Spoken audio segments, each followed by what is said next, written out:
for it. Makeup artist. Former director of makeup and hair for Fashion Week Trinidad and Tobago, magazine contributor for O, the Oprah magazine, and O at Home, beauty editor for Make and Style, Tell magazine and Profiles 98 magazine, makeup and wig supervisor, Broadway, operas, tours, etc. Former MAC Cosmetics manager and artist, 1999 to 2008. CPA, member of the board of directors on the Emily Humanitarian Foundation, member of IATSE, the International Alliance of Theatrical Stage Employees. Born on the Caribbean island of St. Vincent and the Grenadines, now living between Boston, New York, Philadelphia, and Caribbean, or wheresoever his next job takes him.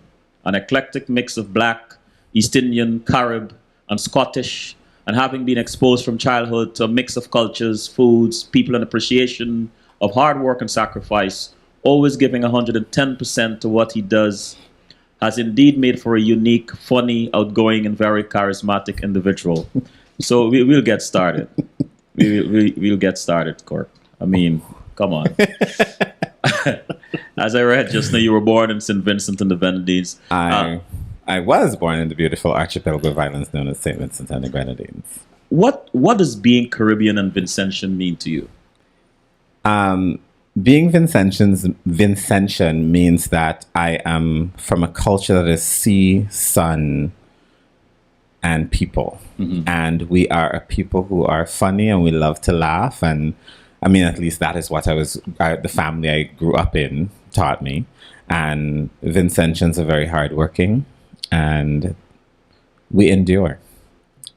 As to being from the Caribbean is not just, he's from an island and have plenty sun and coconut water. No, being from the Caribbean means that my culture and the history that I was born into is engraved in who I am. So Coskel is the Caribbean fashion. Caribbean fashion is known as Coskel, and it is the ability to take bits and pieces of fabric and texture and material and put it together, and where everyone else says it doesn't work, as a Caribbean person, when you walk into a room, it creates a stir. And that to me is what it truly means to be from the Caribbean.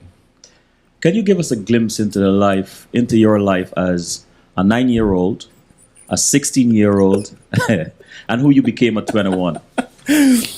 At 9, I was rambunctious and opinionated, and I used a lot of big words. Because my grandfather said, if you don't know a word, you write it down, you learn what it means, and you use it in 3 sentences and come back and come back to me. Right. At 16, I was getting ready to graduate high school, and I was, again, opinionated, and I made sure that I had a foundation to everything I said. If someone told me that the sky is blue, I went and I researched it and realized the sky really wasn't blue. That's what the optical nerve sees. Mm-hmm. And I would come back and tell you that. And I was full of life, and I saw everything as a possibility. Nothing was off limits for me. And anyone who knows me at that age knew that. And at 21, I knew who I was and what I wanted, and I didn't know how I was going to get there, but I knew where I would be. Mm-hmm. What kind of student was Kirk at 16? I always questioned. I questioned everything. My mother told me that you always question anything that is told to you. So I was a questioning 16-year-old. How does being mixed with Black, East Indian, Caribbean, Scottish inform how you relate to other races? Because I grew up in this multicultural facet that was my family. This compilation that made my family, where I had cousins who were white looking with gray eyes, and I had cousins that were Indian, and I had cousins who were Black, and cousins with broad faces. And so to me, I never related to being Black or one or the other. I just thought I was a person. Mm-hmm. And growing up, my friends were everything: poor, rich, white, Black, Indian, whomever. And so for me, it's always been easy. I don't see people as this, okay, this person's Black. No, there's more to you. Mm-hmm. There's not just a Black person sitting in front of me. there's something more. There's a heritage, there's a culture behind you. And I find that here in the States, when people look at you, they say, oh, you're Black. But internationally, they look at you and they say, there's more to you. And I've always adhered to that philosophy. If you were to eavesdrop your parents telling a stranger about you, what do you think either of them would say? Starting with mom. My mom would say he's a wonderful boy. He's headstrong. He will cuss you out in a minute, and anything you tell me that he cuss you and tell you, I gotta believe you. He's really a good soul. My father would say I don't really know him that well. I think he's an educated boy and he's smart. If you were not a makeup artist or CPA or any of the things that you do right now, what would be your career, Kirk? I would probably donate my life to working with children in the Caribbean. Unfortunate children in the Caribbean. Is there a reason why children? My mother gave a great part of her life to children. Children who were born to poor families, and she helped them to get adopted into families internationally so they can have a better opportunity at life and to have the kind of life that she gave us, that our family was able to afford us, me and my sisters. And for me, I saw a lot of, as beautiful as St. Vincent was, I didn't realize how many poor people live there. And so we'd go to these villages. I remember one time we went to Oya, which is the Carib settlement, and to meet with this woman who had a 2-year-old daughter, and she wanted a child. She couldn't afford to keep the child, so she wanted the child to be adopted. And in her poverty, she lived in a hut, and in her poverty, she had breadfruit and fruit and cassava and bami and all this other stuff in a box for my mother to say thank you. And I remember my mother just breaking down and crying and said, even in this woman's poverty, she's still giving. This is why I do what I do. And that makes me who I am. So the giving is very important. It's just not the gift necessarily. It has nothing to do with the gift. Yes. The value of the gift is unimportant. The fact that in your circumstances, as dire as they are, as they seem to the rest of the world, they seem to you, you still have the ability to want to give something, whatever it is. That, to me, is important. Kirk, this is interesting. An avid equestrian who rides both English and Western saddle. When did this love for riding begin, and who first introduced you to horses? My grandfather introduced me to a mule named Betsy. A mule? Okay. On our estate in Mesopotamia Valley. And I fell. And he said, get up and go back on the mule. And I did. And that kind of, and through the years, I had opportunities to ride, and I kept riding and riding. And then when I came to the States, I really went for it. So I was dating someone, and they pushed me into it. And so I trained, and I love it. And I took up dressage in 2009. So there's not synchronization or something between the rider? It is you literally can stop the horse with shifting your body in your seat. So not with the reins, just with your legs and your butt. You literally sit and you lean to the left, and the horse will move to the left. If you lean to the right, if you stop. How long do you have to train with a particular horse to have that kind of synergy? The horses are literally trained for years, so they know the movement and the shifts. So in your first couple of lessons, the horse you get used to the horse, and the horse gets used to you, and over time you become a synchronized pair. How long have you been a makeup artist, and how did you get your start in the industry? I have been a makeup artist probably all my life because I love painting. And I would look at my mother do her makeup in the mornings, and she would put on 10 eyeshadows and 6 blushes and a ton of lip product and lots of mascara. And I would just look at her and I'm like, oh my God, it's like Picasso painting. And it would turn out to be so beautiful. And then when I started modeling in the Caribbean, you would go to a fashion show and the makeup artist would ignore you because there were other models who were known, and you would be last. So they'll splash whatever they want on your face. So Richard Young, who was he was the head of the agency I was in, and he was also into makeup. And I said, "Could you give me a lesson?" And Richard was into makeup. and he gave me a makeup lesson, and I built on that lesson. And then when I came to the States, I got a job with MAC Cosmetics. Don't glaze over this part of your history. Richard taught you To walk, to do makeup. Wow. He taught me to walk like a superstar and to be fearless. So, what do you love most about doing makeup? I love that it has the ability to transform someone not only on the outside but also on the inside. Because sometimes you have a customer who doesn't feel that they're beautiful for whatever reason. What is that based on? Is it you hitting the mic or something? All right. It's just my breath. Yeah, that's what it is. Go ahead, Kirk. And the woman, she's divorced. The husband's no longer with her, and she feels, not beautiful. And you sit with her and you do her makeup, and she looks in the mirror and she gets a glimpse and she says, "Oh my God, I'm so beautiful." And then you see the light return to her eyes again, and you're just like, I like what I do.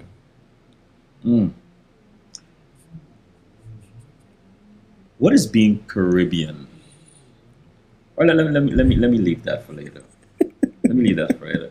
You have a quote, learning from different people's perspective. What does that imply to you? To me, what that means is every person that you meet, every person from a different culture, every person from a different country, there is something about the way they think and the way they perceive life that makes you learn. Because when you look at it and you say, you know what, I think that's a great idea. I may know to do things one way. And then because you're from Guyana, you might cook callaloo different to me. So I might like the way you do callaloo. So therefore, I may change the way I do my callaloo a little bit different to incorporate what you taught me. And I think that's so important because that truly is what the Caribbean is. Because we're such a mix-up of everything that we've taken bits and pieces of every other country around the world that inhabited us at one point and created what we've become.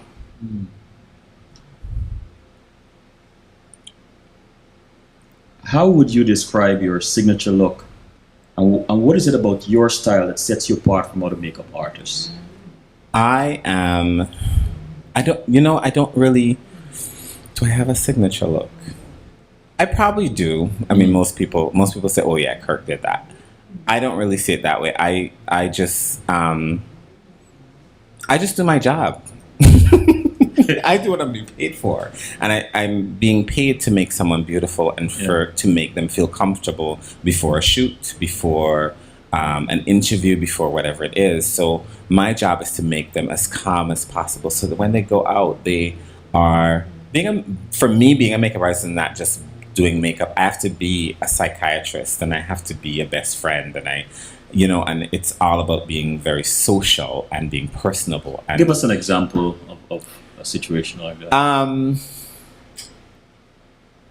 have a very high-profile client, and so I go in. I'd never met her before. She learned of me from another client, and I had to be background checked and everything.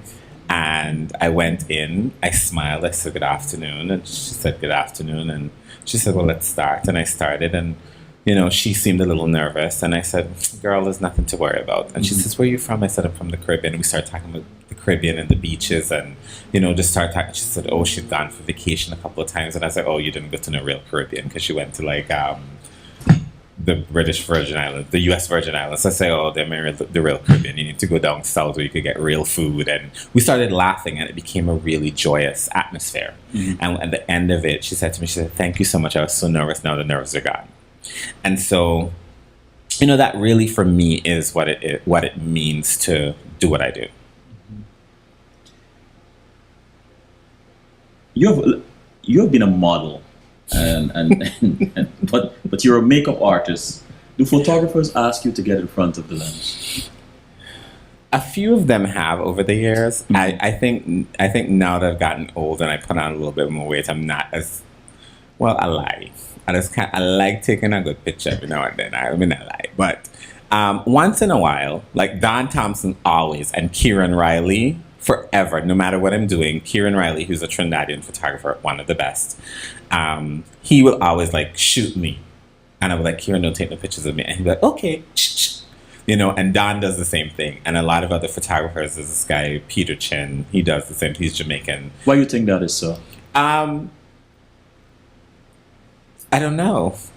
You never asked them? You never asked them? No, I didn't. So how did your experience as a model in the Caribbean prepare you for the runway in the States? You know what it is? Richard Young has a different way of, a whole philosophy behind the way he teaches you. So you are taught to be a Caribbean model, not just a model. Caribbean men walk with a certain swag. Caribbean women walk with a certain stooshness about them. Mm-hmm. And we as a Caribbean people, we're naturally sexy without even trying. Mm-hmm. And when we walk down, when you're dressed in something fabulous and you walk down, your chest gets higher and you have a tone on your face. You know. And he said, use that to your advantage. Don't act like, he always says this thing, don't act like your back teeth knuckle. And, you know, I mean, Richard is a comedian. And he would say, you know, you're not a horse. Try to bring them. He says, you're not a horse. Mm-hmm. So you need to walk. It's a structure. And you keep your Caribbeanness in there. And so when I came to the States, you know, when I was in the Caribbean, I started modeling for him. Other agents from other Caribbean islands would ask for me. And I was just like, because I wasn't built like everybody else. I was tall and lanky. And everybody else was muscular. And I wasn't. But they would always ask for me whenever there was a show. Mm-hmm. And so when I moved to the States and I went to my first casting with Boss Management, I remember the guy said to me, he said, you know, you're not that good looking anyway. You're not what? That good looking anyway. And I said, okay. And I left. And I ended up in a couple of shows and I was like, well, I guess I showed him. You have traveled throughout the Caribbean and around the world. Where's your favorite place for relaxation and for fashion shopping? There's nothing like shopping in the Caribbean. The Caribbean designers bring something different. They give you a lot of them, each Caribbean designer, the thousands of them that are there, mm-hmm. the hundreds that are established, they each capture the Caribbean in their own way. For instance, my good friend, Sonia Noel. Sonia brings a rawness to Caribbean fashion, something that is unseen, it is unbridled, it is wild. And that has to do with where she was raised in Bartica. Mm-hmm. And so she really does capture the true essence of Bartica in her pieces. Then you have someone like Robert Young, who's Richard Young's brother. Mm-hmm. He's of the cloth, and I have a couple of his pieces. And he is all about bringing a completely different perspective to his fashion. So when you see it, you know it's a Robert Young piece. Mm-hmm. And I have several pieces that I bought from him over the years. And whenever I wear them, people are like, where do you get that? I was like, in the Caribbean. And you have, what's his name again? There's a guy, Chernel Olivier from Trinidad and Tobago, and his pieces are very structured. And so, you know, when you go through, and then there's so many designers. Mm-hmm. There's a woman from Antigua who was born in St. Vincent. Oh my God, what's her name? I love her to death. She's bald, older woman, and she does a lot of avant-garde pieces. I can't remember her name right now. Stunning older woman, and she walks in her own shows. Fabulous. So there's so many Caribbean designers who do amazing things, and you can see their culture seeping through. And when you look at it and you look at an international piece, you know that it's not a replica of that. Mm-hmm. It is truly Caribbean. Richard Young was on my show several weeks ago. And you know how passionate he is about Caribbean being Caribbean. and representing Caribbean. But what are your thoughts on? I mean, you just described these various designers and your love for shopping in the Caribbean. What are your thoughts about Caribbean maintaining that Caribbean flavor uniqueness? It's very important for us as Caribbean people to maintain our identity because it is the thing that makes us stand out to the rest of the world. And a lot of times we get lost in, we lose our Caribbeanness trying to adapt to the North American culture or the British culture or the whatever. But when we, it's like a lot of young people aren't interested in their history anymore. And it is so important for us as adult West Indians, to share our culture with the young and say, this is where we come from. And there was wars and there was this and there was that. And this is what came out of it. We as a people, out of all the chaos and the slavery and everything else that happened, look at what came out. We have a beautiful group of islands that run north to west, and each of us are different, but there's still one or two things that make us the same. You know what I mean? Food is a thing that binds us as a Caribbean people. No matter which island you're from, Spanish, French, Dutch, English speaking, food is the thing that binds us, and laughter is the other thing. Because no matter what culture you're from, or what country you're from, or what language you speak, as a Caribbean people, our jokes are always the same. Who were the biggest inspirations for your career, and how did it unfold? My mother was my biggest my biggest inspiration, because there was nothing she couldn't do. She did everything. She baked, she sewed, she worked in the courthouse, she was a mother, she ran my family's estate with my grandfather, she did everything. And I just sat back and I looked and I was just like, wow, what an amazing woman. And here in the States, there's a Jamaican makeup artist that worked for Mac Cosmetics. Her name was Nadine Luke. And she looks like Eartha Kitt. And Eartha Kitt, I've loved her my entire life. You did makeup for Eartha Kitt, She right? became a client. All right. And when I saw Nadine and my friend Yvonne were really good friends. Yvonne was the woman that hired me to work for Mac. And she and Nadine Luke were best friends. And when I saw Nadine the first time, I was like, oh my God, what a beautiful woman. She was the exact replica of Eartha Kitt, but an amazing makeup artist. And she gave me my first solo opportunity to design makeup for B. Michael Couture. And B. Michael and I became very good friends after that. Wow. What is your, if there is one, what is your philosophy about makeup? I don't have a philosophy. I think makeup just is what it is. You find what works for you. Like, I don't think that the same thing doesn't work for everyone. So you find what works for you, and you build on it over time. As you get more comfortable, you build, you add things to it, and whatever makes you feel your best in that moment. Give us a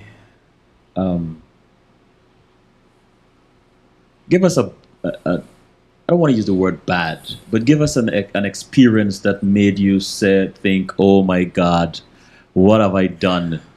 Or what have I gotten myself into? I guess, let me preface this by saying, are all your situations always good situations? In the beginning, not all of them. I remember working for someone who I looked up to as a child. Yes. And I would see them on television. I said, oh my God, I would love to work for this person one day. And an opportunity arose. And I went in, and the person was very nice to me, but the person was a control freak.